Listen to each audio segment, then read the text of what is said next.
సార్వత్రిక ఎన్నికల్లో జనసేన ఏ స్థాయిలో ప్రభంజనం సృష్టించిందో ప్రత్యేకించి చెప్పనక్కర్లేదు. వైసీపీకి రెట్టింపు సంఖ్యలో సీట్లు దక్కించుకుంది ఆ పార్టీ.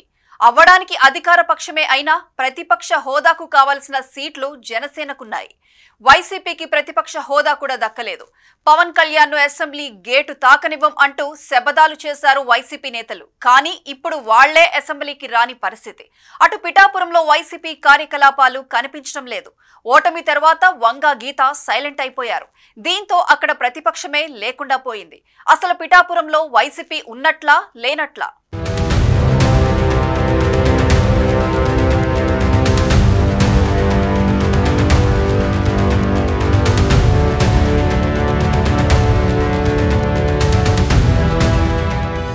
పిఠాపురం నియోజకవర్గం పేరు ఇప్పుడు ఇంతలా వినిపిస్తుందంటే అందుకు కారణం పవన్ కళ్యాణ్ అని ప్రత్యేకించి చెప్పక్కర్లేదు. పవన్ కళ్యాణ్ వల్ల పిఠాపురం నియోజకవర్గానికి ప్రత్యేక గుర్తింపు వచ్చింది.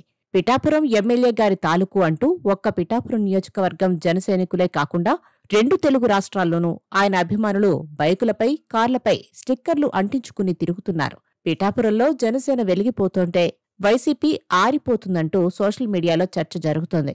ఒకప్పుడు పిఠాపురం వైసీపీ నుంచి గెలిచిన పెండెం దొరబాబు జనసేనలో చేరిపోయారు.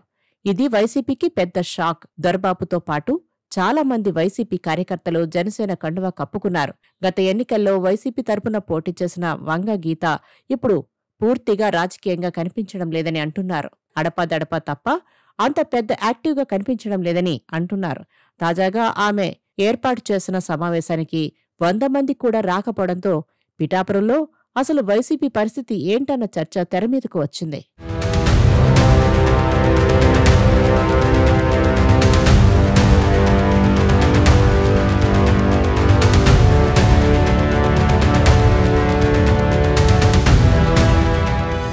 పిఠాపురం అసెంబ్లీ నియోజకవర్గంలో జనసేన బలంగా తయారైంది. వైసీపీ బలహీనపడుతుండటంతో వంగా గీత వైసీపీ తరపున పెద్దగా కార్యక్రమాలు నిర్వహించడం లేదని అంటున్నారు. వైసీపీ అధిష్టానం ఏ పిలుపు ఇచ్చినా పిఠాపురంలో మొక్కుబడిగా సాగుతున్నాయని అంటున్నారు. ఇంకా కూటమికి 4 ఏళ్ల వరకు అధికారం ఉంటుంది. మధ్యలో ఆందోళన చేస్తే టార్గెట్ అవుతామని చాలా మంది వైసీపీ నేతలు కూడా సైడ్ అవుతున్నారు. దాంతో వంగా గీత సైతం డీలా పడుతున్నారని అంటున్నారు. ఇక వైసీపీ పెద్దల చూపు టీడీపీ నేత అయిన వర్మ మీద ఉండడం కూడా గీతను పునరాలోచనలో పడేలా చేస్తుందని అంటున్నారు. తాను ఎంత తెగించి పోరాడినా 2029 ఎన్నికల నాటికి ఎవరు వచ్చి టికెట్ అందుకుంటారో తెలియని నేపథ్యంలో ఎందుకొచ్చిన గోడు అని గీత గమ్మునుంటున్నారట. ఇప్పటికే వర్మకు కూటమి ప్రభుత్వం ఎలాంటి పదవి ఇవ్వలేదు. ఆయన తీవ్ర అసంతృప్తితో ఉన్నారు. వచ్చే ఎన్నికలలోపు వర్మకు ఎమ్మెల్సీ గాని లేదంటే ఏదైనా కీలక ప్రాధాన్యత కలిగిన పదవి గాని ఇవ్వకపోతే వర్మ నిర్ణయం మారచ్చు. ఆయన్ను లాక్కునేందుకు వైసీపీ ఎప్పటినుంచో తీవ్ర ప్రయత్నాలు చేస్తోంది. రాజకీయాల్లో 30-40 ఏళ్లు ఒకే పార్టీలో కొనసాగిన నేతలు పరిస్థితులను బట్టి పార్టీలు మారుతుండడాన్ని చూస్తూనే ఉన్నాం. ఈ 4 ఏళ్లు తాను కష్టపడి పార్టీని నడిపించినా వచ్చే ఎన్నికల నాటికి టికెట్టు తనకివ్వకపోతే పరిస్థితి ఏంటన్న ఆలోచనలో పడిపోయారట వంగా గీత. అందుకే ఆమె పెద్దగా పార్టీ కార్యక్రమాల్లో పాల్గొనేందుకు ఉత్సాహం చూపించడం లేదన్న ప్రచారం ఊపందుకుంది. రేపు మనసు మార్చుకుని వర్మ వైసీపీలోకి వస్తే పిఠాపురం టికెట్టు ఆయన ఖాతాలోకి వెళ్తుంది. అలాంటప్పుడు తాను నియోజకవర్గంలో పర్యటించి పవన్పై విమర్శలు చేయడం ఎందుకు అనే ధోరణిలో గీత ఉన్నారని ఒక టాక్. ఇంకోవైపు వంగా గీత జనసేనలోకి వస్తారని కూడా గతంలో ప్రచారం నడిచింది. గీత గతంలో ప్రజారాజ్యంలో పనిచేయడంతో పాటు మెగాస్టార్ చిరంజీవి కుటుంబంతో మంచి పరిచయాలు ఉండడంతో ఖచ్చితంగా ఆమె జనసేన వైపు వస్తారని ప్రచారం జరుగుతూనే ఉంది. అందుకే ఆమె వైసీపీ కార్యక్రమాల్లో పెద్దగా ఆసక్తి చూపడం లేదు అని అంటున్నారు. నిజానికి పిఠాపురంలో పవన్ పాతుకుపోయారు. అక్కడ రాజకీయం చేద్దామన్నా స్పేస్ కనిపించడం లేదని అంటున్నారు. అందుకే పెండెం దొరబాబు ఇప్పటికే జనసేనలో చేరిపోయారు.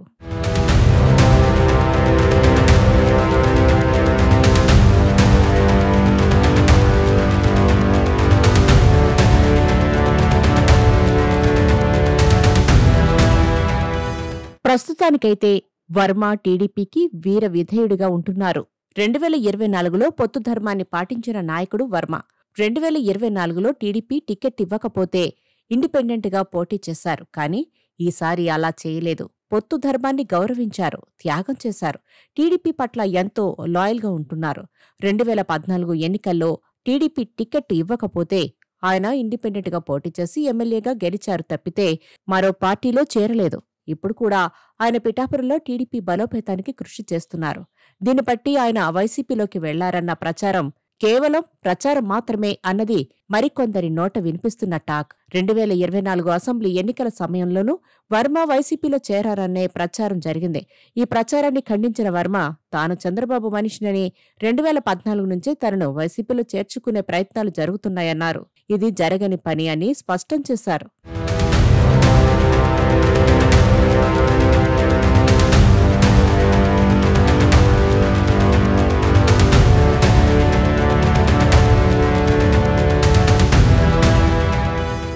ఎస్వీఎస్ఎన్ వర్మ త్యాగానికి ప్రతిరూపం.